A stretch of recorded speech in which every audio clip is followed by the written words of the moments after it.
Veni Sancte Spiritus Repre Tuam Corda Fidelum, et Tui amoris genesinem accende, emite Spiritum Tuum et creavuntur. Oramus Deus que corda Fidelum, Sancte Spiritus illustratione de Christi, da nobis in ordine Spiritus recta sapere Deus sempre consolazione caudere per Christum Dominum nostrum. Ave Maria, gratia plena Dominus tecum, benedicta tu in mulieribus, et benedictus fructus ventris tui, Iesus. Santa Maria, Mater Dei, ora pro nobis peccatoribus, nunc et in hora mortis nostre. Gloria Patri et Filio et Spiritui Sancto. Sic erat in principio et nunc et semper et in saecula saeculorum. Reina del Santísimo Rosario, San José, Santo Padre Domingo, Santa Teresa de Jesús. Bueno, pues después de haberles hablado del pecado en todas sus manifestaciones, mortal, venial, y las imperfecciones que aunque no son pecado nos llevan a él, pues ahora tenemos que hablar de los enemigos secundarios de nuestra alma y de nuestra santificación, que son los tres clásicos que nos enseña el catecismo: mundo, demonio y carne. Bueno, el mundo del que les voy a hablar hoy un poquito, he estado dudando si saltarlo y pasar ya al segundo, porque a ustedes el mundo pero alguna cosita les puedo decir que pueda serles práctica, y está bien, que lo digo en una sola vez. Desde luego es el enemigo quizá número uno de la gente, de la pobre gente que vive en el mundo. Oh, Dios mío, vivir en el mundo es vivir en un ambiente de pecado continuo. Todas partes. Por sus falsas máximas, el mundo quiere el placer, la dicha, la diversión, la salud, el vivir mucho tiempo, todo al revés de las bienaventuranzas. Decirle al mundo bienaventurados los pobres, los que lloran, los que sufren. ¡Oh! ¿Está usted loco? No entiende esas cosas. Las máximas del mundo son completamente distintas, opuestas, diagonalmente, totalmente a las bienaventuranzas evangélicas. Y eso es lo que respira la gente del mundo continuamente, esas falsas máximas. Luego las burlas y los desprecios a la religión, todo lo que significa honradez, moralidad, una burla, un desprecio, tremendo. Es lo que se respira en el mundo. Placeres y diversiones, lo que interesa es divertirse, lo que interesa es pasarlo bien, lo que interesa es ganar dinero sea como sea, aunque sea robando, que nos da, pero adelante. Eso es lo que prima en el mundo. Escándalos y malos ejemplos, miren, casi continuos. Hasta el punto de que apenas se puede salir a la calle, abrir un periódico, contemplar un escaparate, oír una conversación sin que aparezca en toda su crudeza una incitación al pecado en alguna de sus formas. Con razón decía San Juan Evangelista, que el mundo está como sumergido en el mal y bajo el poder de Satanás. El mundo todo está bajo el maligno.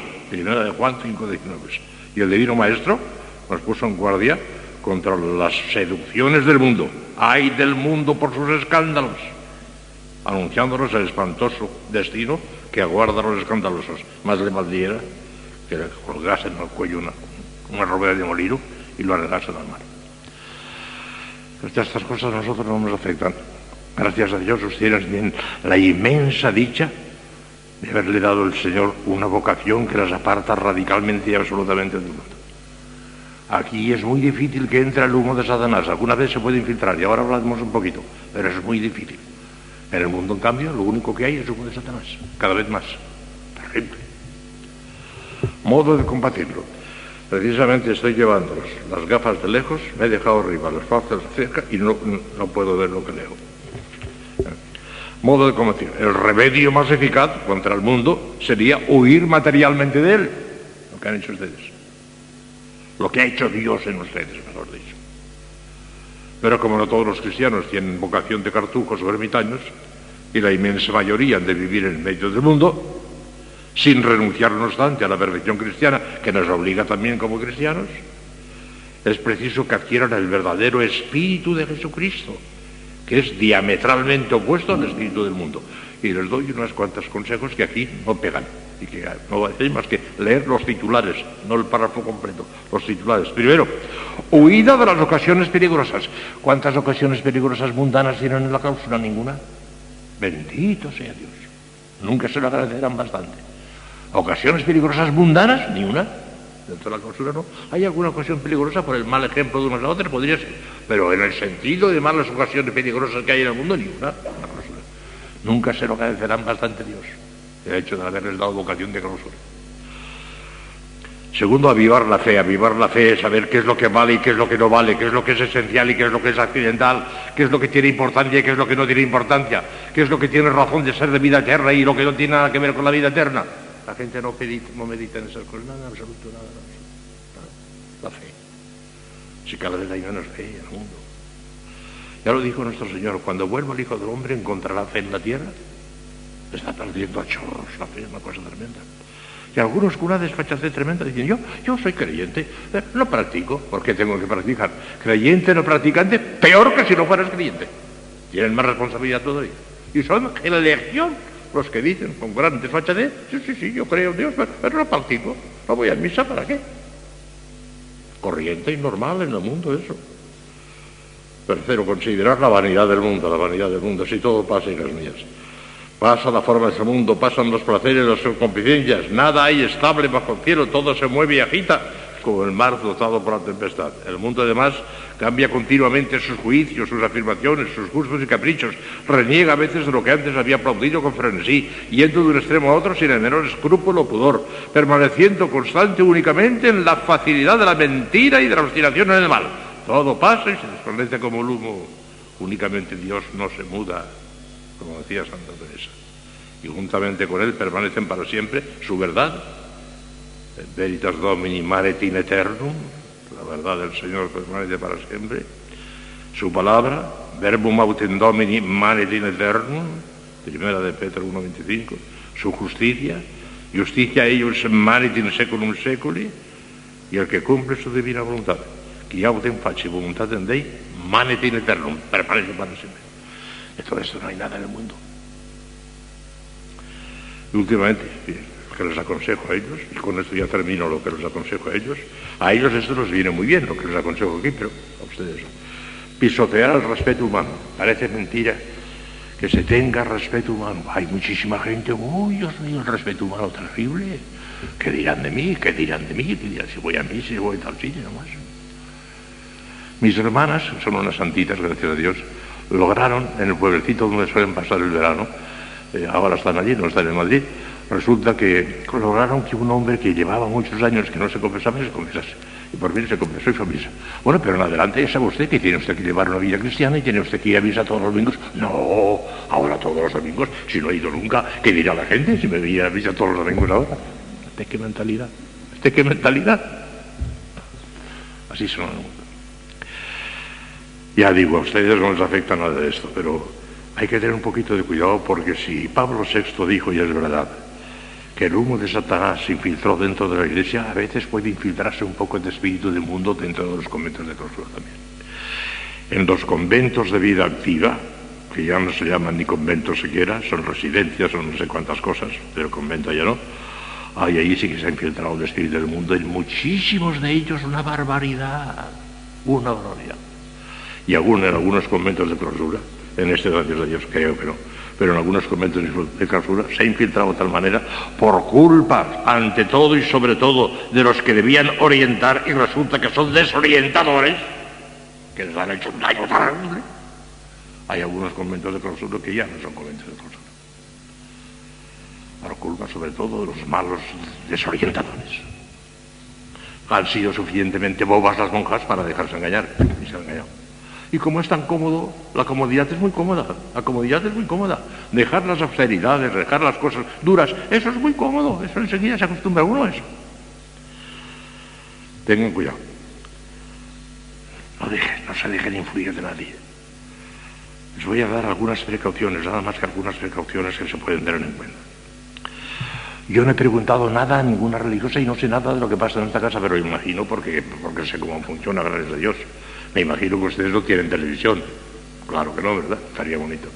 Hay conventos que tienen televisión.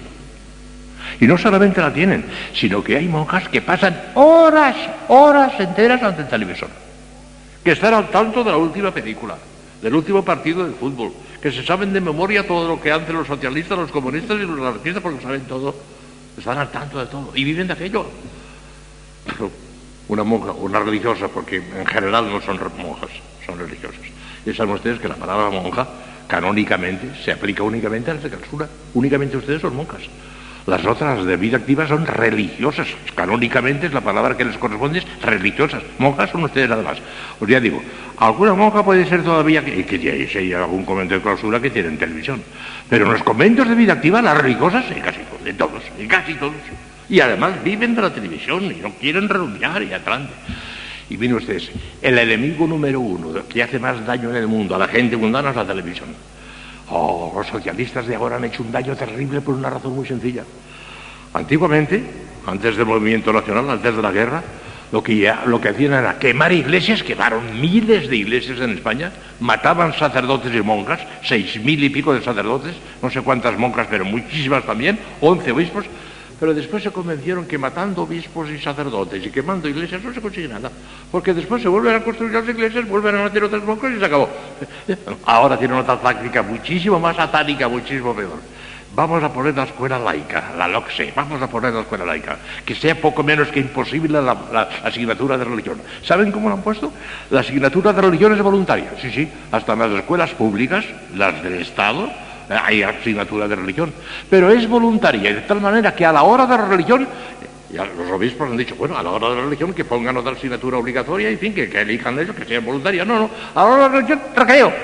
De manera que el niño puede escoger entre la clase de religión o el recreo. Elegirá el recreo, naturalmente, si son satánicos. No permiten que a la clase de religión se ponga otra clase distinta para que puedan escoger. No, el recreo, para que los niños escojan el recreo. Claro, los padres les dirán, los padres cristianos les dirán, tú a la clase de religión. Pero irán o no irán, porque los niños hacen lo que les da la gana muchas veces y ya está. Eso por un lado. Después la televisión. La televisión está haciendo un daño terrible. Es de una inmoralidad terrible. Están escandalizados en Francia, en Italia, en Norteamérica. No se consienten en Norteamérica ciertas cosas que se consienten en la televisión de España. Y han dicho, vamos a descristianizar al pueblo. Quemando iglesias no hacemos nada, vamos a descristianizar al pueblo. Y ponen una televisión escandalosísima, malísima, que hace un daño tremendo. Porque la televisión se ha inundado España entera de televisiones. Vayan ustedes a cualquier aldea, a cualquier poblado, que no son más que 3 o 4 casas, y la antena de televisión. Eso no falta. No comerán, pero la antena de televisión la tienen. Todo el mundo ve la televisión. Y hace un daño terribilísimo la televisión. Y a muchas monjas les han desorientado. Monjas, los religiosos, les han desorientado por completo. ¿Qué espíritu de oración, de recogimiento, de austeridad se puede esperar de una monja, de una religiosa que ha estado varias horas mirando la televisión? Y habrá visto cosas horrorosas, porque es imposible abrir la televisión sin que se vean cosas horrorosas. Todos los días. Es la táctica de los socialistas, descristianizar a España de esa manera. No, si nosotros no atacamos a la religión, no, el que quiera ser religioso que lo sea, pero envenenando el ambiente. La televisión, el enemigo de la iglesia número 1 en España, la televisión. Y la LOCSE, ahora, para hacer la escuela laica, que será la escuela anticatólica. Los niños escogerán el recreo, claro, lo que van a escoger. Por amor de Dios, ni cuando hable el Papa, porque algunos niños dicen, no, tenemos televisión, pero no la ponemos más que cuando habla el Papa. Por ahí se empieza. Cuando habla el Papa y después cuando no habla el Papa. No tengan nunca televisión. Si quieren regalarles los de la calle alguna televisión, digan, no, a nosotros no nos interesa, no. Yo no diré que, por ejemplo, la superiora o los superiores que tengan, por ejemplo, un poco algún periódico, alguna cosa, que oiga alguna radio para estar un poco al tanto de lo que pasa en el mundo, no me parece mal eso. Pero que cualquier monja esté al tanto de lo que pasa en el mundo por la radio, por la televisión, o por la periódica. Una monja con su aparatito de radio en la celda no lo consientan de ninguna manera. No tiene por qué saber lo que pasa en el mundo, déjenlo. Ya digo, la superiora es otra cosa. Puede que incluso deba estar un poco al tanto de lo que pasa en el mundo para no estar en babia, para que puedan gritar también a ustedes. Pero además no. El locutorio. En esta casa, gracias a Dios, funciona muy bien el locutorio. Ya sé que no aceptan a nadie. Cuidado con aceptar a gente que pueda desorientarles. Que han hundido muchos conventos, incluso de clausura, los malos consejeros. Hay que modernizarse, déjense ya de esas cosas antiguas. Hay que modernizarse. Ustedes digan con toda valentía, sobre todo los superiores, los que no queremos modernizarnos, queremos ser antiguas, queremos seguir el espíritu de nuestro Padre, y se acabó. Y en esta casa no se habla más que de Dios o con Dios, y se acabó. Ahí tiene usted el cartel, en el locutorio. Hablaba de Dios o con Dios, como nuestro Padre Santo Domingo. Y si no quiere hablar de Dios o con Dios, hazle el favor de marcharse, que no nos interesa, no venga por aquí, no nos interesa. Ya está, así con toda energía, con toda valentía. Ahí podrían ustedes incurrir en el pecado del respeto humano. No atreverse a decirles eso. Atrévanse a decirles, no nos da la gana oír eso. Háganse el favor de marcharse. No venga más por aquí. Así, con toda valentía. No se dejen fluir. Podrían hacer muchísimo daño. O no hablar o hablar de ellos. Que en la casa de Teresa esta ciencia se profesa. Ya está. Y en la casa de Domingo lo mismo. Él no hablaba más que con Dios lo de Dios. Aquí también nosotros. Aquí creo que el locutorio lo llevan bien, muy pocas visitas y las visitas, las que hay controladas. Pero tengan ustedes cuidado incluso con la familia, con la familia. Yo no sé si debería decir esto, pero hay que tener, ni sé lo que pasa, porque no he preguntado nada, ni me ha informado nadie nada. No sé lo que pasa en esta casa, pero sospecho que van las cosas bastante bien. Pero no sé lo que pasa porque no me ha informado nadie, ni he preguntado a nadie nada, eso lo aseguro con toda sinceridad. Pero me imagino que a veces la familia, pues, demasiados días. Si están aquí una familia, el padre o la madre, un hermano, lo que sean, si están nada más que un día o demás, pero si están 3 o 4 días y tienen que alojarse en Betania y demás, tiene muchísimos inconvenientes eso. Por de pronto, la pobre monja está pendiente de ellos a toda hora, por la mañana, por la tarde. Aquellos días no vive en plan de monja porque no puede vivir, porque tiene que atenderlos. Después traen ciertas molestias, incluso de otro tipo material también. Quién sabe si hasta rozando un poquito la pobreza también. Porque hay que obsequiarles, porque hay que... Yo me imagino, no sé nada. Hablo por hablar, porque no sé nada. Pero imagino que cuando venga la familia aquí, pues después cuando se marchen, sobre todo si es una familia que puede, pues les dejará una buena limosna para compensar un poco los gastos que haya hecho. Pero así todo, sí, es inconveniente. Visitas muchas y muy frecuentes de la familia, poquito. Hay un punto relativo a la familia en que yo he cambiado de pensar. Porque ya recordarán, si se recuerdan lo que expliqué algunos años, que a mí me parecía que el cuarto mandamiento de la ley de Dios, que nos obliga a honrar padre y madre, pues parece que empujaba que cuando se muere el padre o la madre, que las dejen salir y que vayan al entierro. He cambiado de pensar. Me ha hecho cambiar de pensar la Madre Ortega en este libro preciosísimo, el que más me gusta de los libros de la Madre Ortega, es Sí a nuestros compromisos. Y ahí demuestra de una manera colosal que no conviene que vayan al entierro de los padres, no. Porque lejos de hacer bien, harán daño. Se harán daño ustedes mismos. Y harán daño a la familia también. Porque si fue una cosa dura el día en que ustedes se tuvieron que marchar de la familia, porque es una cosa dura, tener que dejar al padre y a la madre es una cosa dura, de las cosas duras que hemos tenido que hacer. Pues ahora, ¿qué quieren? ¿Reproducirla otra vez? Ver allí precisamente el momento en que el corazón está sangrando porque acaba de morir un ser querido. Y que a lo mejor hay allí más familia de la corriente, porque han ido muchos allí también, está la casa llena. Y encima la monja vestida de, qué sé yo, que parece que trae la muerte, la monja parece que trae la muerte consigo. Y además ella misma se desorienta. Y después, al cabo de 3 o 4 días, otra vez la separación. Aquella amargura de tenerse separar, otra vez a reproducirla. Tiene razón la madre de Dios. No conviene. Me parece que no salen, ¿verdad? Hacen bien. No les pese. A rezar, a aplicarles sufragios, eso sí, pero no vayan, dejen en paz. Que no solamente no harán bien, sino que harán daño. A ustedes, desde luego, un gran daño. Porque se pondrán otra vez en contacto con la familia, porque volverá a reverdecer aquel amor que tenía la familia, porque se ponen en contacto con el mundo, quieran o no quieran, y porque después ya digo, y después el inconveniente de que otra vez la separación, otra vez a marcharse. Ya se acabó. Nuestro Señor Jesucristo, que parece que dice algunas cosas un poco exageradas y no son exageradas, sabiéndolas interpretar está muy bien. El que ame a su padre o a su madre más que a mí no es digno de mí.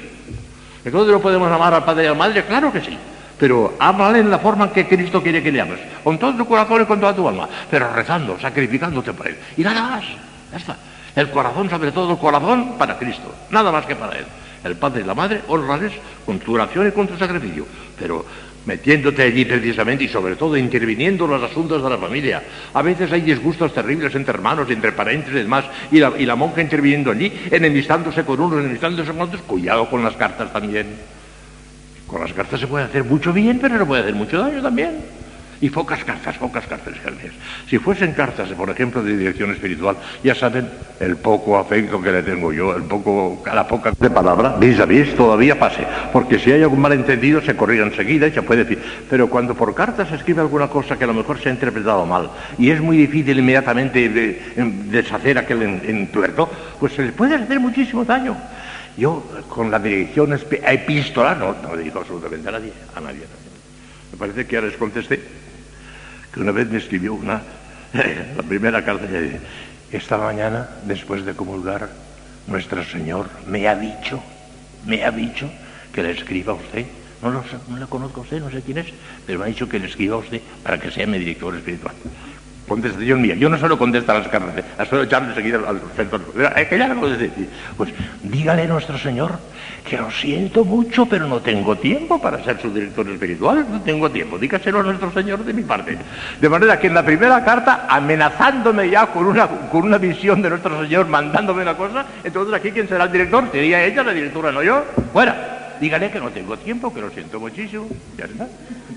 Que lo siento mucho, ya no me volví a escribir, claro, ¿cómo no vamos a escribir? Nuestro Señor por lo visto dijo, chico, como no quiere, pues no insistas, ya no me volví a escribir.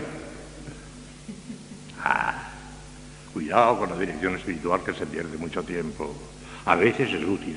A ver, Santa Teresita misma en una de sus cartas, que la Madre Priora le mandó a Santa Teresita 2 hermanos espirituales, 2 sacerdotes, dos misioneros. No tenía uno, sino 2. Y en unas cartas que escribió maravillosas, pues habla de esto un poquito. A veces la monja, escribiendo cartas, cree que hace un gran apostolado y está perdiendo mucho tiempo. Santa Teresita cree que está haciendo un gran apostolado y está perdiendo mucho tiempo. Puede haber excepciones y la prudencia en cada caso nos dirá lo que tiene que hacerse. Pero en general, pocas cartas.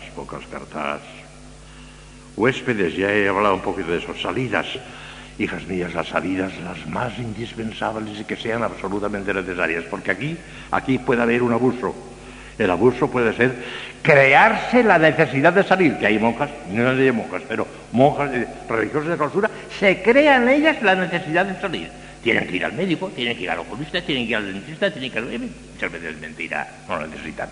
Un dolorcillo que con una aspirina se lo podían curar, tienen que ir al médico.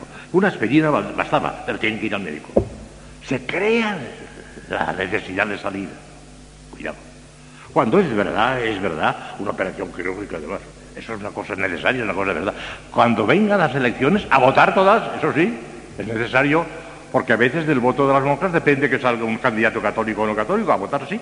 Lo quiere el Papa, lo quieren los obispos, salgan siempre sin escrúpulo ninguno a votar. Y las que no estén inscritas en el censo, escríbanse a votar todas, eso es necesario.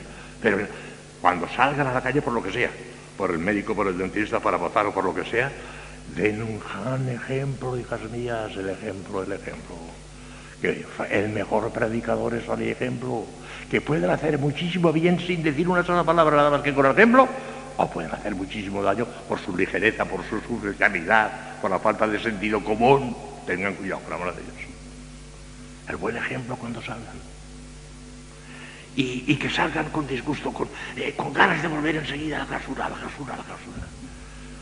En todo lo que les podría decir, casi se puede reducir a 2 consejos. Primero, amar la clausura, enamorarse de la clausura, dar gracias incesantemente a Dios nuestro Señor por el don inmenso de haberos hecho mujeres de clausura. Yo sé de algunos de ustedes que primero, lo sabe todo el mundo y eso que voy a decir no tiene importancia ninguna, las que han pertenecido antes a una vida activa y después han vivido a la contemplativa, ellas son las que saben la enorme diferencia que hay de una vida a la otra, enorme. Es un don de Dios tremendo la vida de clausura, tremendo. La mayoría de ustedes no han pasado por ninguna orden activa, sino simplemente el Señor las metió aquí, que es un don de Dios inmenso, nunca se agradecerán jamás. Enamórense de la clausura, denle gracias a Dios, besen las paredes de la clausura, denle gracias a Dios en todas las formas posibles por el inmenso beneficio que les ha hecho. Miren, sobre la clausura, gracias a Dios, no tengo nada que insistir, porque tiene este libro maravilloso de Sí a nuestros compromisos, es magnífico. Es el que más me gusta de la Madre Esperanza, de la Madre Ortega, porque tanto que hasta el estilo, porque aquí no hay ningún punto suspensivo ni ninguna admiración. Los demás libros están tan llenos de puntos suspensivos y admiraciones que cansan un poquito, agobian un poquito, tanto suspensivo y tanto agobian como si a uno agobia demasiado chismorroteo. Aquí no hay ninguno. Tanto que yo me acuerdo que hace 2 o 3 años o 4 años, cuando lo leí por primera vez, dije, este libro no lo ha escrito la Madre Ortega, no es ese estilo. Y una de las monjas que la conoció, y ya la conoció muy a fondo, me dijo: padre, se lo aseguro terminantemente, lo ha escrito ella, es de ella, es de ella. Pues es otro estilo, y me gusta mucho más este estilo que el otro, porque aquí no hay ningún punto de suspensión, es una serenidad, un equilibrio, y habla de la clausura. Qué cosas dice de la clausura, fantásticas. Yo no sé si ya lo hacen. Como no he preguntado nada a nadie, ni me ha orientado nadie a nada sobre este capítulo, que estoy hablando por mi cuenta, a lo mejor les voy a decir ahora una cosa que ya la hacen ustedes ya. Pero si no la hacen, yo les aconsejaría que por lo menos una vez al año, en el locutorio, en el refectorio, donde sea, lean íntegramente el sí a nuestros compromisos. ¿Lo hacen ya? ¿No? Háganlo. Y por lo menos mi consejo es eso. Una vez al año. Padre, si nos lo sabemos de memoria, no importa. También nos sabemos de memoria el Padre Nuestro y hay que rezarlo continuamente porque es la oración de las oraciones. No hay ninguna que se le pueda comparar, aunque se lo sepan de memoria. Una vez al año distribuye, incluso yo pondría, para que haya orden y claridad, a mí me gusta todo ponerlo con mucho orden y mucha claridad. Por ejemplo, tal mes del año, ese mes se dedica a la lectura de este libro, en el refectorio. Todos los años, una vez al año, para recordarlo, porque dice cosas maravillosas. El amor a la clausura aquí es algo maravilloso. Y en cada capítulo, al principio, ponen unos textos de la Sagrada Escritura tan bien escogidos, tan magníficos, que meditando esos textos tienes un tesoro tremendo. Por ejemplo, aquí dice, contemplación y clausura. Mira lo que dice aquí. Esto es precioso. Jesucristo, dice, ha sido el contemplativo más interesante de la historia, naturalmente. Desde que él llegó al tiempo, invitó a todos los hombres a la comunicación íntima con su Padre, a todos los hombres, y suscitó en el centro de la vida el grito y la necesidad de la contemplación, no solo de una manera individual e íntima, sino también de una manera social y organizada. Todos los hombres tienen que orar. Ahora bien, la contemplación profesional, según los planes de Dios, no todos tienen que realizarla. Serán unos pocos, un puñado de hombres o mujeres que Dios, en sus designios inescrutables y misteriosos, ha querido llevar a la soledad. Son ustedes.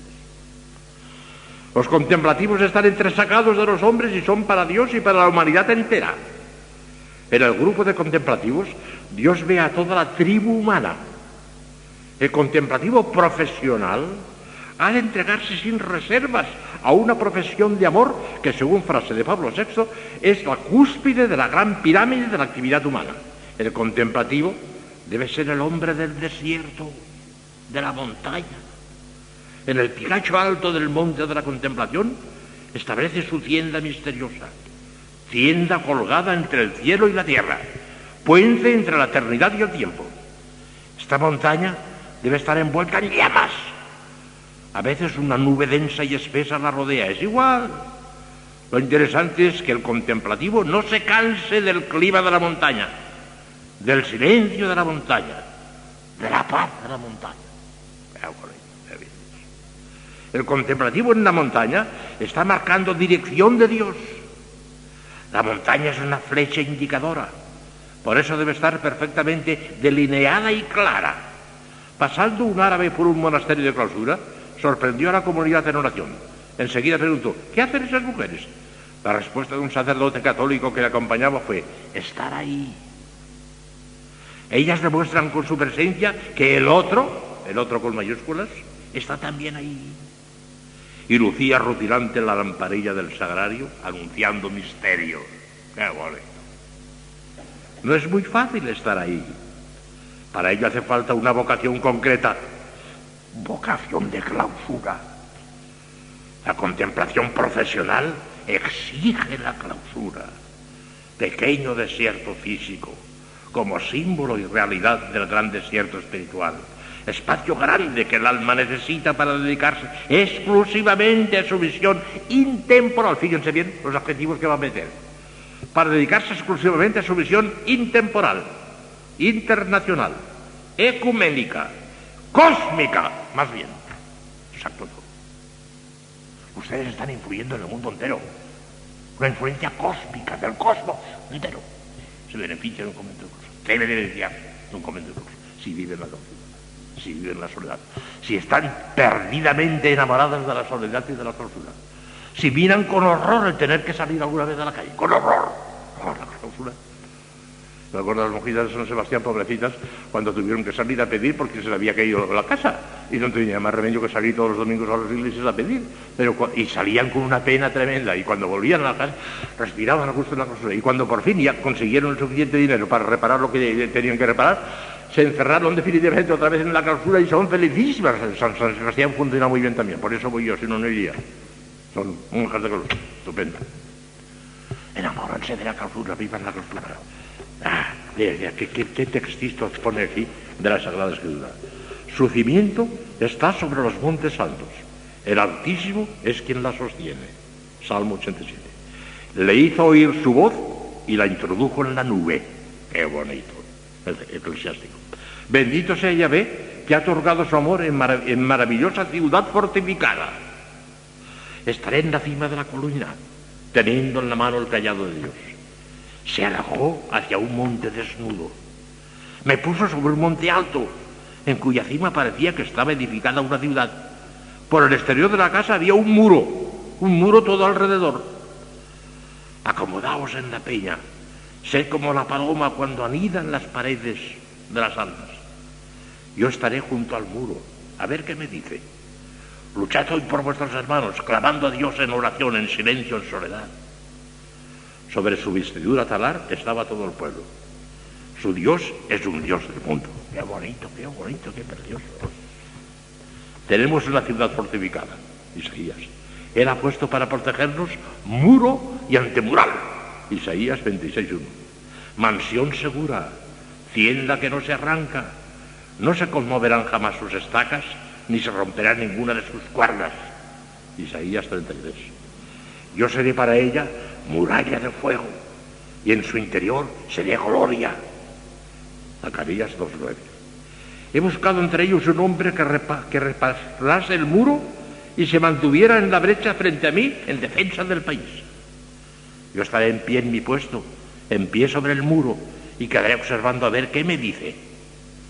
He aquí que yo te constituyo como ciudad fortificada, como columna de hierro, como muro de bronce.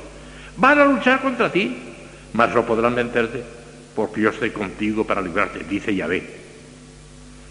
Firme es tu morada, en la peña está puesto su libro, etcétera, etcétera, etcétera.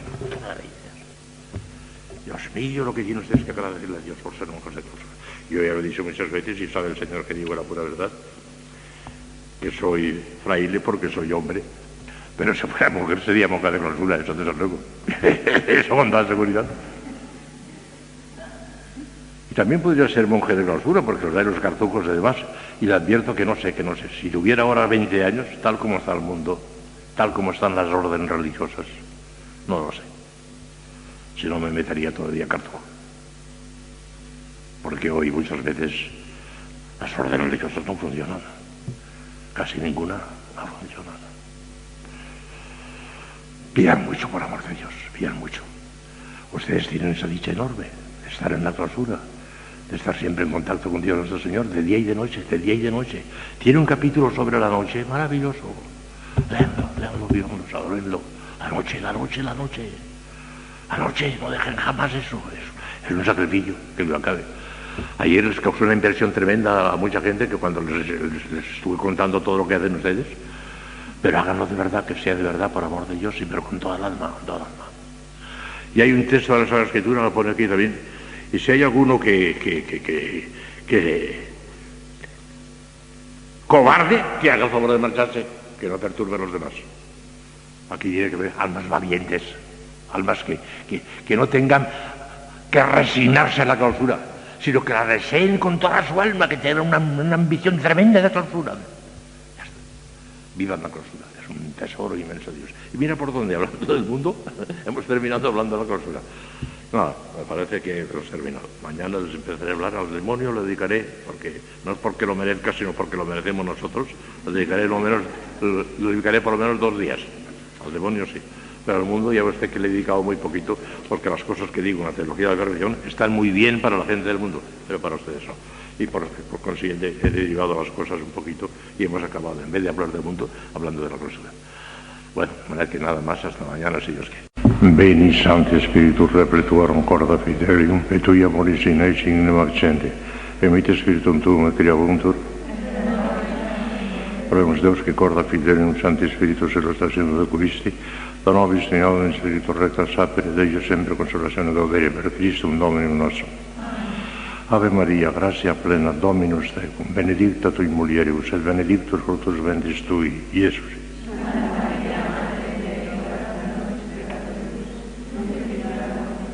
Gloria Patri et Filio et Spiritui Sancto. Reina del Santísimo Rosario, San José, Santo Padre Domingo, Santa Teresa de Jesús. Bueno, pues continuando la exposición del aspecto negativo de nuestra vida cristiana, nos encontramos hoy con el segundo enemigo de nuestras almas, tal como lo define el Catecismo, el demonio.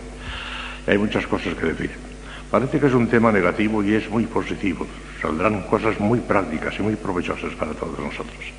Por de pronto doy por supuesto todo lo de la teología dogmática, existencia del demonio, que es el dogma de fe.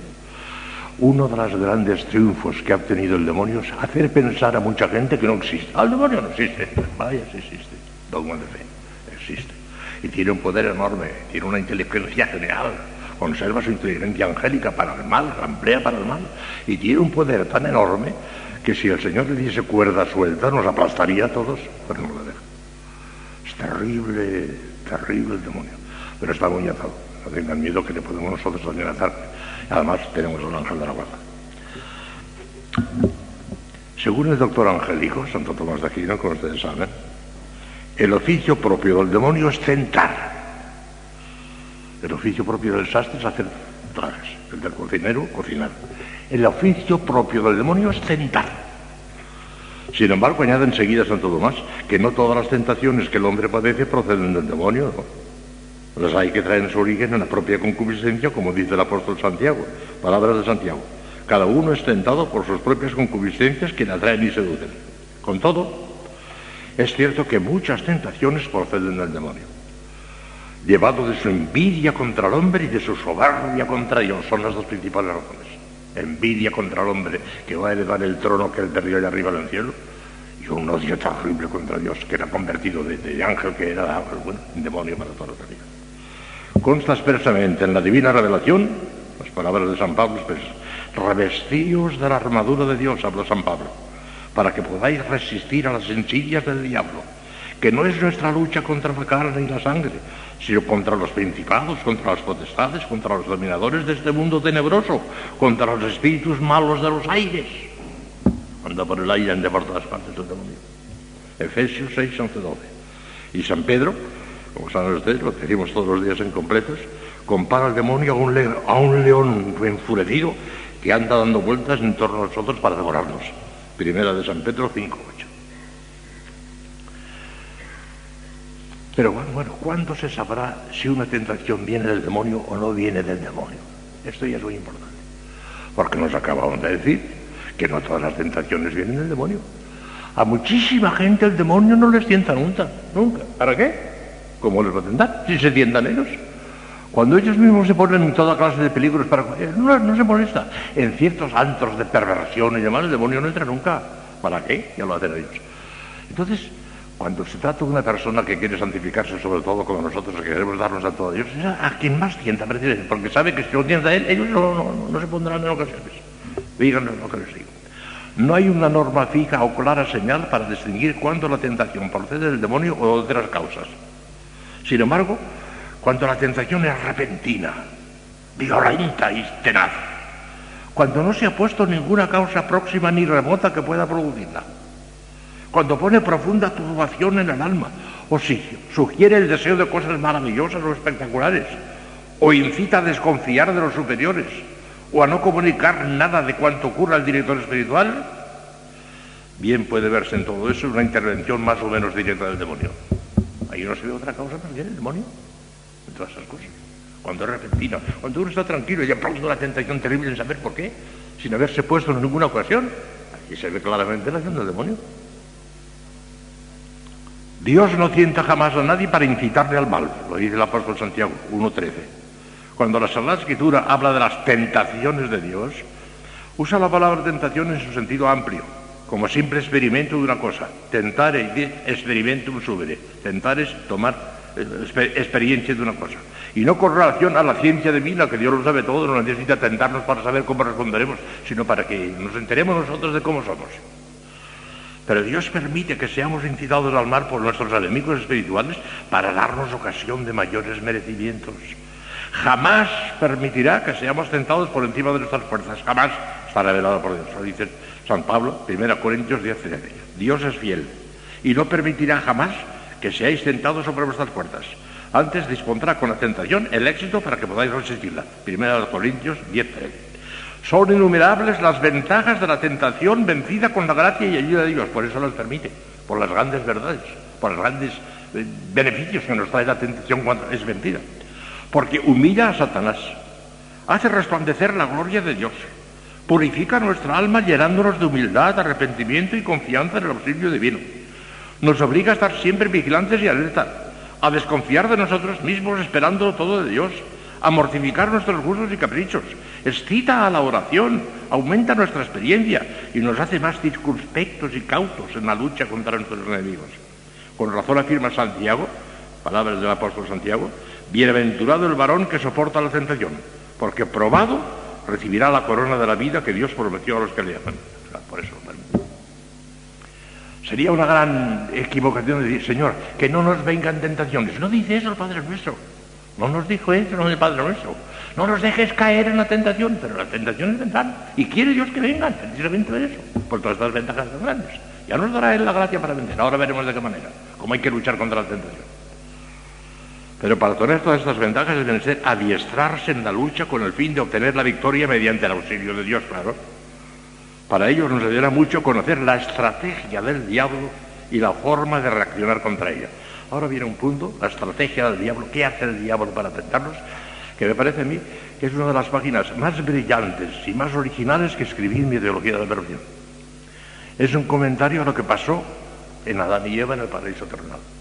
Examino aquí la tentación a nuestros primeros padres, la estrategia del demonio, cómo se fue metiendo, y todo eso se reproduce hoy exactamente igual, se reproduce igual. Sobre todo en las tentaciones contra la pureza y contra la fe, la mismísima estrategia, la misma estrategia que Adán y Eva, ya lo veremos de eso. Y no se extraña, porque tentaciones contra la fe las puede tener el santo más grande del mundo, y tentaciones contra la pureza las puede tener el santo más grande del mundo. Una cosa es la tentación y otra el consentimiento. Pero que hay muchísimas almas santas que tienen unas tentaciones contra la pureza terribles y no les tiene que extrañar. Es el demonio, no les tiene que extrañar eso. Ahora vamos a ver qué hay que hacer cuando venga esa tentación, que puede venir a una monja de clausura. Una tentación contra la fe, una tentación contra la pureza, puede venirle. El demonio es muy malo y sabe, a ver, él ya sabe, cuando trata, por ejemplo, de un pecado contra la pureza, tentándola a una monja, ya sabe que va a fracasar. Lo sabe de sobra, que la monja se dejará quemar viva antes de cometer ese pecado. Pero lo que quiere es perturbarla, quitarle la paz. Y por eso ya es mucho.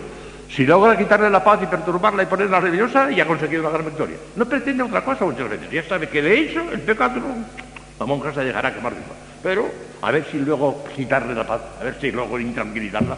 Y consigue muchas veces. Hay monjas escrupulosas que les parece que están en pecado mortal y no han cometido ni pecado venial, nada, porque han resistido a la tentación. Ahora veremos.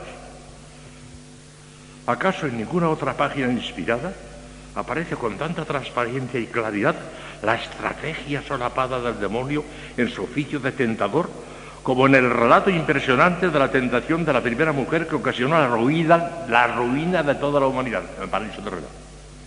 Examinemos el relato bíblico deduciendo sus enseñanzas más importantes. Vean qué interesante es esto. A, B, C, D, E, F, G, hasta la G llego, es decir, si lo subdivido. Se acerca al tentador. No siempre lo tenemos a nuestro lado, ni hablar. El demonio no siempre está a nuestro lado.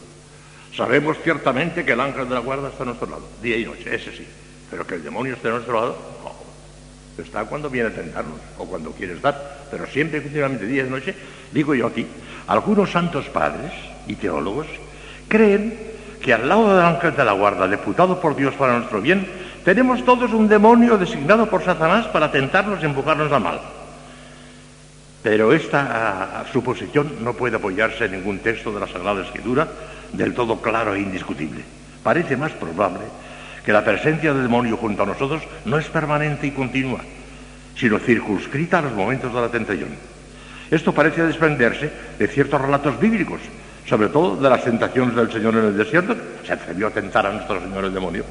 Las tentaciones del Señor en el desierto, terminadas las cuales dice expresamente el Sagrado Texto que el demonio se retiró de él por cierto tiempo. Diabolus recessit pilo usque tempus. Luego, no está siempre, continuamente, eso. Alguna que debe cuando viene tentados. Pero aunque a veces se aleje de nosotros, lo cierto es que otras muchas veces el demonio nos tienta. Y aunque en ciertas ocasiones se lanza repentinamente al ataque sin previa preparación, con el fin de sorprender al alma, otras muchas, sin embargo, se insinúa cautelosamente, no proponiendo enseguida el objeto de la tentación, sino entablando diálogo con el alma. Van ustedes a ver ahora. B. Primera insinuación. Con que os ha mandado Dios que no comáis del árbol todos del paraíso. Lo primero que le pregunto a Eva. El demonio todavía no tienta, pero ya lleva la conversación al terreno que le conviene. Su táctica continúa siendo la misma hoy como siempre. A personas particularmente inclinadas a la sensualidad o a las dudas contra la fe, les planteará en términos generales y sin incitarles todavía al mal el problema de la religión o de la pureza. ¿De verdad que Dios exige el sometimiento ciego de nuestra inteligencia a las verdades de la fe?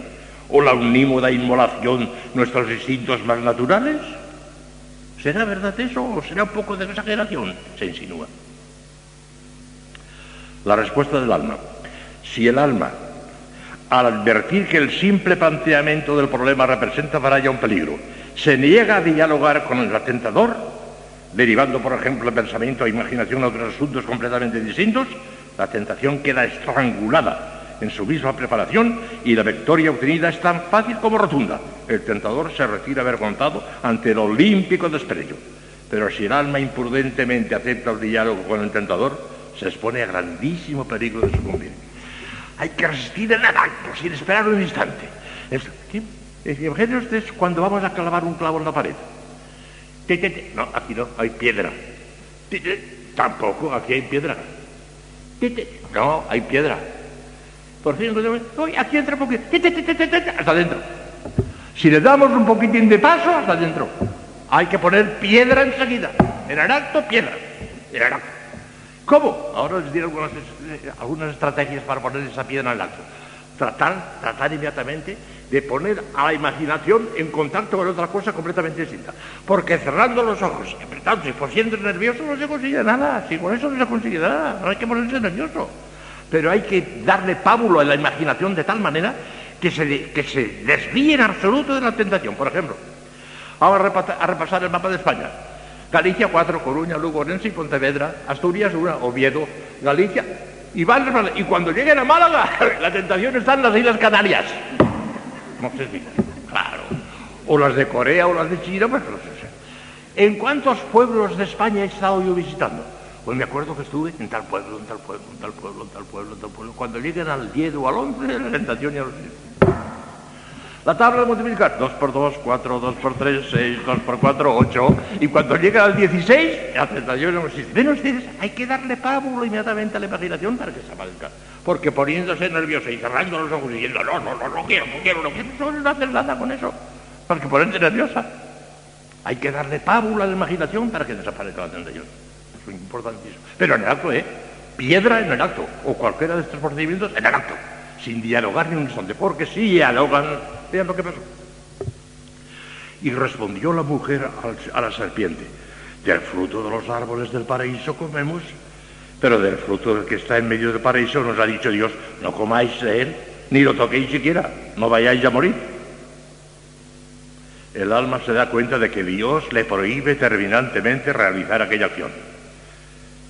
Entretenerse en aquella duda, fomentar aquel pensamiento, o alimentar aquel deseo. No quiere desobedecer a Dios, pero está perdiendo el tiempo recordando que no debe hacer eso. No pierda el tiempo ni para recordar que no debe hacerlo. ¿Cuánto más sencillo sería no llegar siquiera a tener que recordar esos deberes morales, estrangulando la tentación en sus comienzos y no molestándose siquiera en ponderar las razones por las que debe hacerlo así? Ni siquiera ponderar las razones. Bueno, en el acto, piedra. O en el acto, cualquiera de esas cosas que he dicho.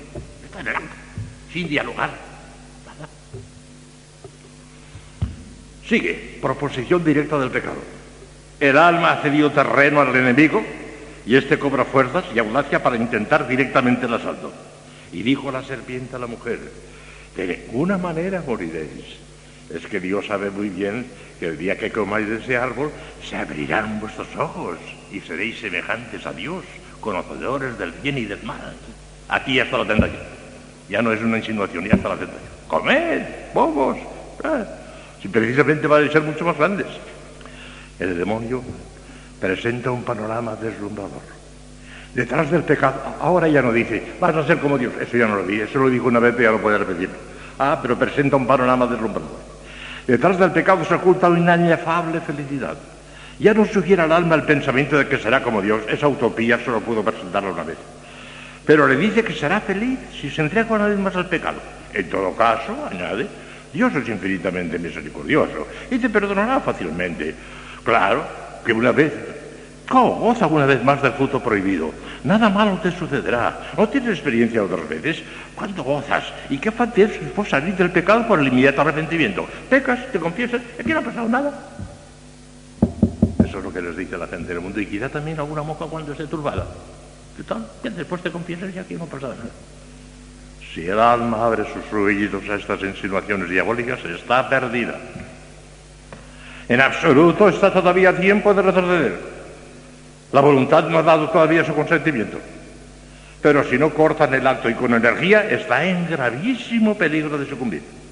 Sus fuerzas se van debilitando, las gracias de Dios son menos intensas y el pecado se le presenta cada vez más sugestivo y fascinador. Para la gente del mundo esto es al pie grande. Sigue, la vacilación. Escuchemos el relato bíblico. Vio pues la mujer que el árbol era bueno para comerse, hermoso a la vista y deseable para alcanzar la sabiduría. Ya sucumbido. El alma empieza a vacilar y a turbarse profundamente. El corazón late con violencia dentro del pecho. Un extraño nerviosismo se apodera de todo su ser. No quisiera ofender a Dios, pero por otra parte es tan seductor el panorama que se le pone delante. Se entabla una lucha demasiado violenta para que pueda prolongarse mucho tiempo. Si el alma, en un supremo esfuerzo y bajo la influencia de una gracia eficaz de la que se ha hecho indigna por su imprudencia, se decide a permanecer fiel a su deber, quedará fundamentalmente vencedora todavía, porque todavía no ha dado su consentimiento, pero con sus fuerzas maltrechas y con un pecado venial, por lo menos en su conciencia, por la negligencia, por el semiconsentimiento, por la vacilación ante el mal, por lo menos pecado venial. Pero las más de las veces dará el paso hacia el abismo definitivo. Sigamos. Y cogió de su fruto y comió. Y dio también de él a su marido, que también comió. El alma ha sucumbido plenamente.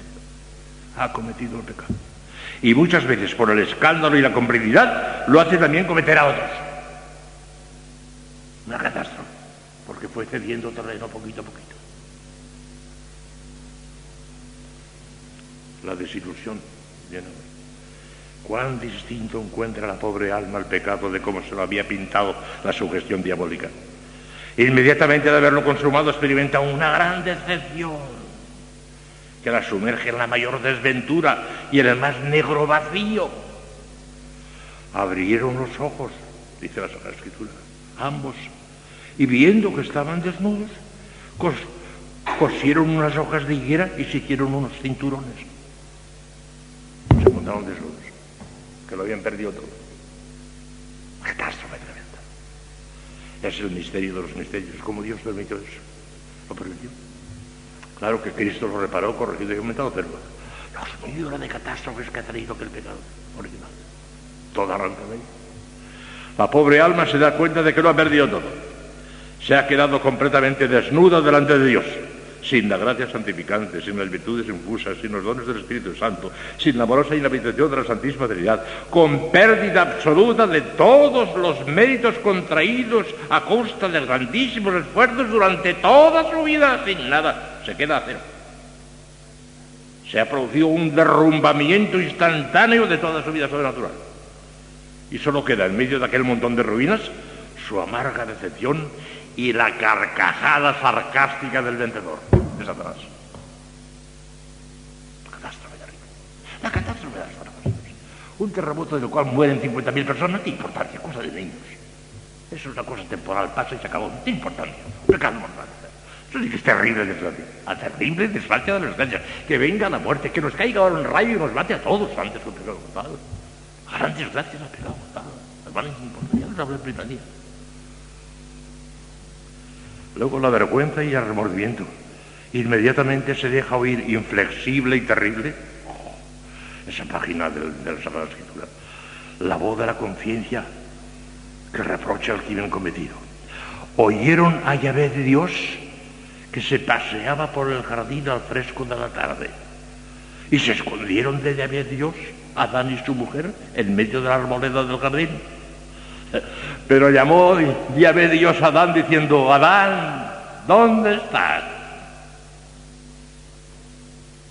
Esta misma pregunta que formula al pecador su propia conciencia: ¿qué has hecho? No tiene contestación posible. Solo cabe ante ella caer de rodillas y pedir perdón a Dios por la infidelidad cometida y aprender de la dolorosa experiencia a resistir en adelante al tentador desde el primer momento, o sea, desde el simple planteo de la cuestión, cuando la victoria era fácil y el triunfo seguro bajo la mirada amorosa de Dios. Esto es de una palpitante historia. Cuando lo predico a la gente quedan estremecidos porque se ven retardados. Aquí las monjas no se habrán visto retardadas porque no, pero con la fe o con la pureza puede y cabe que una monja sea terriblemente tentada, porque la tentación no es pecado, la tentación es una maldad del demonio, pero no es una maldad de la pobre monja que sufre aquello. Santa Caterina de Siena tuvo tentaciones terribilísimas cuando le dijo: ¿qué hacía el Señor cuando tenía? Estaba dentro de tu corazón ayudándote a resistirla. Pero y ha habido santos que tenían tentaciones tremendas. San Alfonso María de Ligorio, a los 80 y tantos años, viejito que no se tenía en pie, unas tentaciones contra la pobreza de miedo.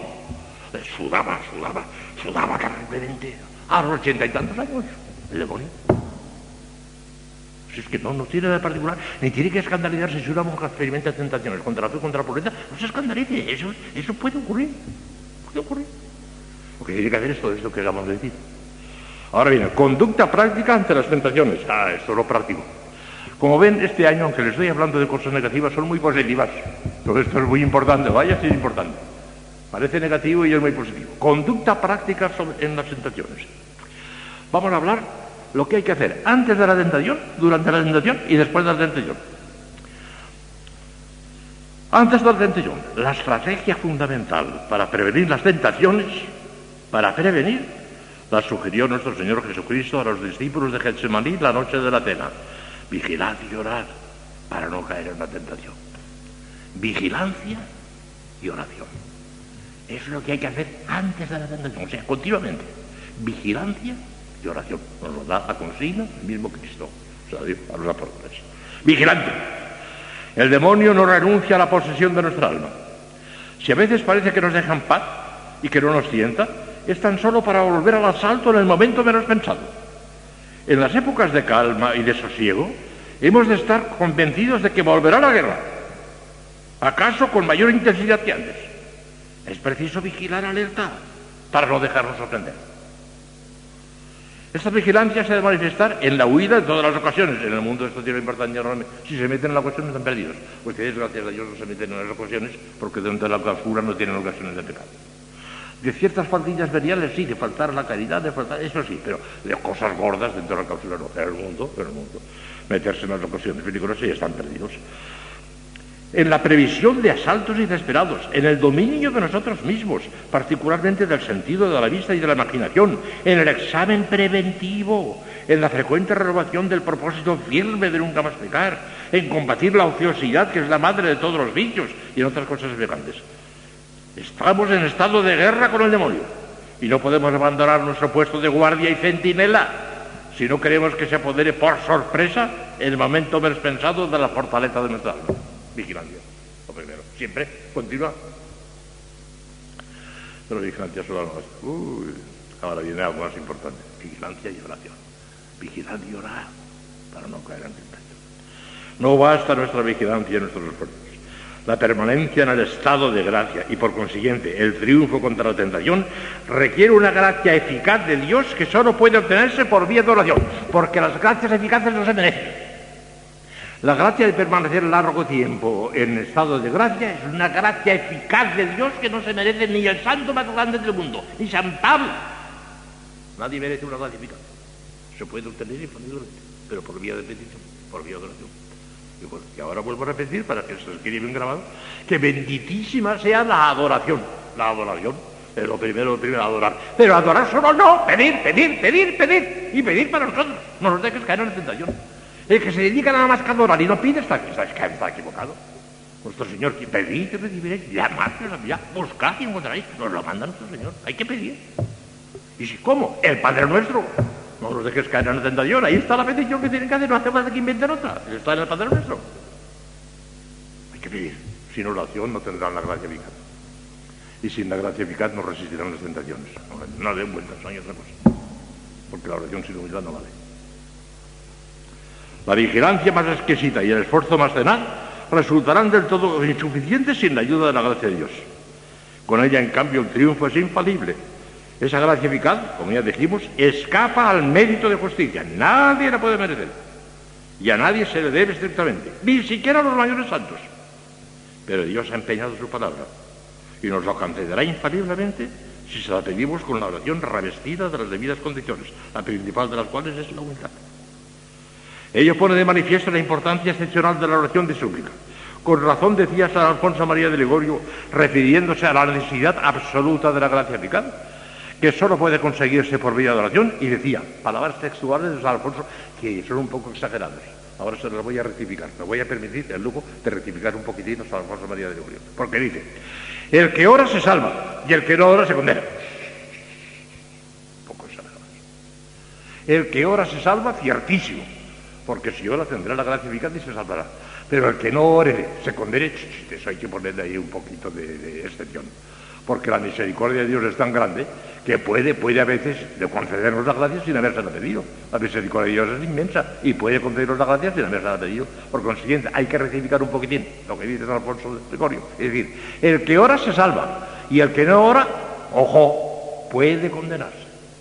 Pero no se puede afirmar que se condene porque podría recibir la gracia aún sin oración. Pero que ora se salva, eso es cierto. Y para decidir, fíjense qué bonito es lo que añade San Alfonso de Ligorio, una cosa preciosa, me gustará mucho. Y para decidir ante la duda de un alma si había o no sucumbido a la tentación, solía preguntarle simplemente, ¿hiciste oración pidiéndole a Dios la gracia de no caer? Esto es profundamente teológico. Por eso Cristo nos enseñó en el Padre Nuestro a pedir a Dios que no nos dejes caer en la tentación. Si esa persona contestaba, sí, pedí a Dios que me auxilie, no pegaste, no caíste en la tentación. No recé. ¡Ay! No lo sé. Es posible que caigas. Salmos, digo, y tiene razón en eso. Y es muy bueno y razonable que en esta oración preventiva invoquemos también a María, nuestra buena madre, que aplastó con sus plantas virginales la cabeza de la serpiente infernal, y a nuestro ángel de la guarda, uno de cuyos oficios principales es precisamente el de defendernos contra las tentaciones del demonio, que el ángel de la guarda puede muchísimo más que el demonio, puede dar la patada y alejarle. Claro. Invoquemos al ángel de la guarda muchas veces. Bueno, que antes de la tentación, vigilancia y oración, está bien claro, nos lo dice Cristo. Y durante la tentación, ¿qué hay que hacer durante la tentación? Eso es sencillísimo. Resistir, rechazarla, eso es lo que hay que hacer, pero vamos a ver de qué manera. Resistencia, unas veces conviene la resistencia directa y otras veces conviene la resistencia indirecta. Sería imprudentísima alguna vez la resistencia directa. Hace falta la indirecta, ahora les voy a explicar. La conducta práctica durante la tentación puede resumirse en una sola palabra: resistir, rechazar. No basta mantener una actitud meramente pasiva. No. Está uno tentado y bueno, encojo de hombros. No, hay que resistir. El encogerse de hombros ya es medio consentimiento. No se puede uno encoger. No puede estar uno pasivo. Tiene la tentación, tienes que rechazarla. No puedes decir, bueno, pues no, pasivo no. Tienes que rechazar. Sino que es merecer una resistencia positiva. Pero esa resistencia positiva puede ser directa o indirecta. Y a veces conviene la directa y a veces la indirecta. ¿Van ustedes a ver ahora? Resistencia directa es la que se enfrenta con la tentación misma y la supera haciendo precisamente lo contrario de lo que nos sugiere. Por ejemplo, empezar a hablar bien de una persona cuando nos sentíamos tentados a criticarla. Dar una limosna espléndida cuando la tacañería trataba de cerrarnos la mano para dar una limosna pequeña. Prolongar la oración cuando el enemigo nos sugiere acortarla o suprimirla. Hacer un acto de pública manifestación de fe cuando el respeto humano trataba de atemorizarnos. Esta resistencia directa conviene emplearla en toda clase de tentaciones, a excepción de las que se refieren a la fe y a la pureza. A la fe y a la pureza la directa no conviene. Sería aumentarla todavía más la tentación. No. La resistencia indirecta es la que no se enfrenta con la tentación, sino que se aparta de ella, distrayendo la mente a otro objeto completamente distinto a lo que les he dicho antes. Aquellos ejercicios para distraer la mente, está particularmente indicada en las tentaciones contra la fe y la pureza, en las que no conviene la lucha directa, que quizá aumentaría la tentación por lo peligroso y resbaladizo de la materia. Lo mejor es, en estos casos, practicar rápida y enérgicamente, pero también con gran serenidad y calma, no ponerse nervioso nunca, serenidad y calma, un ejercicio mental que absorba nuestras facultades internas, sobre todo la memoria y la imaginación, y las aparte indirectamente con suavidad y sin esfuerzo del objeto de la tentación. Por ejemplo, recorrer mentalmente la lista de nuestras amistades en tal pueblo, los nombres de las provincias de España, el título de los libros que hemos leído sobre tal o cual asunto, los 15 mejores monumentos que recordemos. Hay una infinidad de medios para distraer la imaginación, absorberla de tal manera que se quite la tentación. Son variadísimos los procedimientos que podemos emplear para esta clase de resistencia indirecta, que dan en la práctica positivos y excelentes resultados, sobre todo si se la practica en el momento mismo de comenzar la tentación y antes de permitir que eche raíces en el alma. A veces la tentación no desaparece enseguida. El demonio vuelve a la carga una y otra vez con incansable tenacidad y pertinacia. No hay que desanimarse por ello jamás. Esa insistencia diabólica es la mejor prueba de que el alma no ha sucumbido a la tentación. Repita su repulsa una y mil veces, si es preciso, con gran serenidad, con calma, con paz, evitando cuidadosamente el nerviosismo y la turbación, que acaso sea lo único que intenta el demonio, el nerviosismo y la turbación. Cada nuevo asalto rechazado es un nuevo mérito contraído ante Dios y un nuevo fortalecimiento del alma. Lejos de enflaquecerse el alma con estos asaltos continuos rechazados, adquiere nuevas fuerzas y energía. El demonio, viendo su pérdida, acabará por dejarnos en paz, sobre todo si advierte que ni siquiera logra turbar la paz de nuestro espíritu, que acaso era la única finalidad intentada en él, por esos reiterados asaltos. Bueno, conviene siempre, sobre todo si se trata de tentaciones muy tenaces y repetidas, manifestar lo que nos pasa al director espiritual, el Señor o el confesor. El Señor suele recompensar con nuevos y poderosos auxilios ese acto de humildad y sencillez del que trata de apartarnos del demonio. Por eso hemos de tener la valentía y el coraje de manifestarle sin rodeos, sobre todo cuando nos sintamos fuertemente inclinados a callarlo. Mala cosa. No olvidemos que, como enseñan los maestros de la vida espiritual, tentación declarada es ya tentación medio vencida. No es necesario, porque como la tentación no es pecado, no es necesario decírselo al confesor, pero es un auxilio que les puede venir también de parte del confesor para tranquilizarlas, para sosegarlas. Está bien, pero necesario no, porque la tentación no es pecado, no es obligación de confesarlo. Por terrible que haya sido la tentación, si no han sucumbido, no tienen obligación de confesar, porque no ha sido pecado.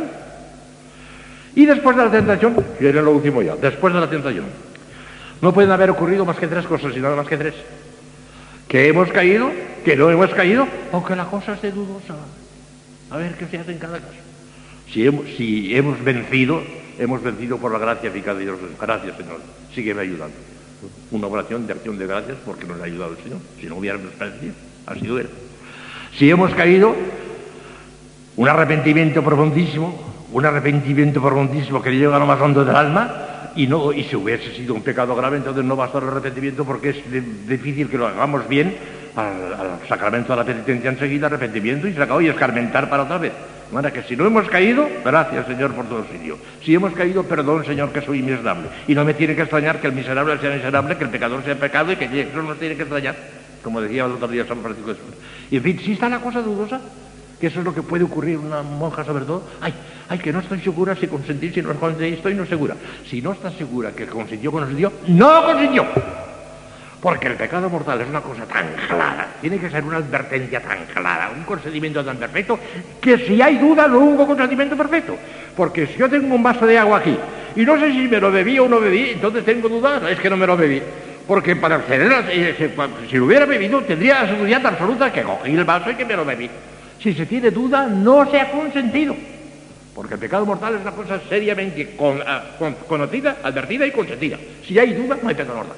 Lo que pasa es una cosa, que conviene siempre, eso sí, conviene siempre, antes de comulgar, hacer un acto de contrición, porque eso siempre viene, aunque tengamos la conciencia del todo tranquila, siempre viene un acto de contrición, pero comulgar sagrado. Y si ya al confesor, padre, que tengo duda a comulgar, ¿cuántas veces he dicho? Bajo mi responsabilidad delante de Dios, yo le daré cuenta a Dios nuestro Señor, a comulgar sin confesar. No le voy a dar la absolución, le voy a dar la bendición, pero no la absolución, a comulgar. Haga usted un acto de contrición y a comulgar. Cuando se tiene duda no se consiente, y esto puede ser un gran alivio para muchas almas, que las dudas las atemorizan y las tienen terriblemente intranquilas. Si tienen dudas, no consiguieron. Cuando se consiente gravemente pecado mortal, pues no se tiene duda, se tiene claridad absoluta. Puede haber duda en el pecado venial, pero eso no tiene por qué tampoco intranquilizarlas tanto. En el pecado venial se puede haber un poco de duda, sí, porque no. Pero en el mortal, como se tenga duda, no ha habido pecado mortal. Sobre todo en personas de ustedes, porque hay que ver en cuenta. ¿Qué hay que hacer en caso de duda? Primero, voy a leer lo que pongo. Si quedamos con dudas sobre si hemos o no consentido, no nos examinemos minuciosamente y con angustia, porque tamaña imprudencia provocaría otra vez la tentación y aumentaría el peligro. Dejemos pasar un cierto tiempo, y cuando estemos de todo tranquilos, el testimonio de la propia conciencia nos dirá con suficiente claridad si hemos caído o no.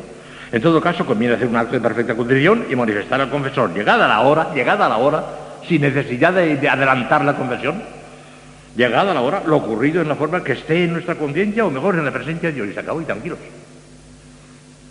Suponiendo que se trate de un alma, ya termino aquí, suponiendo que se trate de un alma de comunión diaria, ¿podría seguir comulgando hasta el día habitual de la confesión, con duda de si consintió o no consintió en una determinada tentación? Escuchen que esto es muy interesante para ustedes, esto sí que es práctico para ustedes.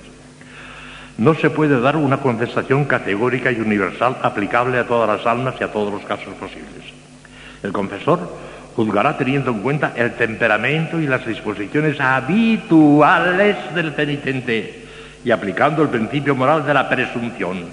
Si es alma habitualmente decidida a morir antes que pecar, y por otra parte es propensa a escrúpulos, deberá mandarle comulgar despreciando esas dudas y evitándose hacer un previo acto de concepción por lo que pudiera ser a comulgar. Si se trata en cambio de un alma que suele pecar fácilmente en pecado mortal, que le importa muy poco cometer un pecado mortal, que tiene una conciencia ancha, manga ancha y sin escrúpulos, la presunción está en contra de ellas. En caso de duda, casi seguro que ha caído, porque es lo que suele hacer ordinariamente. En cambio, en la religiosa, en la persona que trata de santificarse, como lo que suele hacer ordinariamente y no consentí, es que no consentí. Según de quién se trate, el confesor tiene que tener prudencia y decir que sí o decir que no. A las monjas les digo, a comulgar. Si tiene duda, no ha cometido este pecado mortal, a comulgar. El pensamiento en uno y otro caso debe atenerse con el penitente, en uno y otro caso, debe atenerse con humildad a lo que le manifiesta el confesor o director espiritual y obedecer sencillamente sin contradecirle o discutir con él. Esto es todo. Que yo creo que, vuelvo a repetir, que estas cosas parecen negativas y son muy positivas. Hacen mucho bien, me parecen. Mañana seguiremos con el demonio, que hay muchas cosas, porque además de la tentación viene la obsesión diabólica, que es rara, ocurre alguna vez, pero alguna vez ocurre sobre todo en santos, en personas muy adelantadas. El demonio no se contenta con la tentación porque con eso no consigue nada. Y llega hasta la obsesión, que es muchísimo más fuerte. Mañana les hablaré un poquito. Y finalmente hay otra tercera cosa que probablemente la saltaré porque esa sí que no es práctica, no es de actualidad, la posesión diabólica. Les hablaré un poquito, porque se dio algún caso de posesión diabólica incluso en algún santo. Ya verán por qué, pero eso lo saltaré muy rápidamente porque no es frecuente eso. La obsesión en algunas almas muy avanzadas, de soledad, en personas corrientes y normales, menos que normales como somos nosotros, la obsesión no es en soledad. El demonio se contenta con la tentación y muchas veces ya sabe que no hemos de consentir, pero lo que quiere es perturbarnos y quitarnos la paz, como ella.